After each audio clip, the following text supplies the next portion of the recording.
পায়ে জোর না থাকলেও মনের জোরই ১৬ আনা। আর এই মনের জোরকে অবলম্বন করেই মুখ্যমন্ত্রীর প্রতিটা জনসভাতেই তিনি হাজির হয়ে থাকেন। এ কেবল ভালোবাসার টান। দলকে ভালোবেসে দীর্ঘদিন ধরেই তিনি প্রতিটি বালুরঘাট লোকসভার বিভিন্ন এলাকার জনসভায় পৌঁছে যান। সঙ্গে তার সঙ্গী ট্রাইসাইকেল। দক্ষিণ দিনাজপুর জেলার বালুরঘাটের ব্রতিসংঘ এলাকার বাসিন্দা, পেশায় বেকারি ব্যবসায়ী অজিতনাথ মণ্ডল এই ট্রাইসাইকেলের উপর ভরসা করে তিনি লোকসভা ভোটের প্রতিটি জনসভায় উপস্থিত হন। কারণ ভোট এলেই ভালোবাসার টানে তিনি এই নেশায় মেতে ওঠেন। বালুরঘাট পৌরসভা ৪ নম্বর ওয়ার্ড থেকে আমার দিদির সভা, দিদির যেখানে সবাই আমি থাকতে পারি সেই পুরোনো দিনের থেকে প্রথম থেকে আমি কিলোমিটার করি, তো যার জন্য দিদির যে সভা হয় সেই সভা যেমনই অবস্থায় থাকি আমি বাড়িতে থাকতে পারি।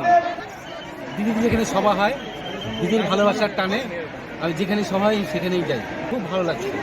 আমার নাম অজিতনাথ মণ্ডল। এই কাজে কোনো স্বার্থ তো দূরস্থ, কেবল মুখ্যমন্ত্রীর প্রতি ভালোবাসার টানে তার এই উদ্যোগ। তাই তীব্র গরমকে উপেক্ষা করে বালুরঘাট লোকসভা কেন্দ্রের তৃণমূল প্রার্থী বিপ্লব মিত্রের সমর্থনে বালুরঘাট লোকসভা কেন্দ্রের বিভিন্ন বিধানসভা এলাকায় ট্রাইসাইকেলকে সঙ্গী করেই উপস্থিত হচ্ছেন অজিত বাবু। জেলার যে প্রান্তের সভা হোক না কেন, দিদিকে দেখতেই তিনি ছুটে যান দীর্ঘ বছর ধরেই। তৃণমূল প্রার্থী বিপ্লব মিত্রের সমর্থনে তৃণমূল সুপ্রিমো মমতা বন্দ্যোপাধ্যায়ের জোড়া সভা অনুষ্ঠিত হয়। এই দিনও তিনি অসুস্থ থাকার পরেও দিদিকে দেখতে সভাস্থলে উপস্থিত হন।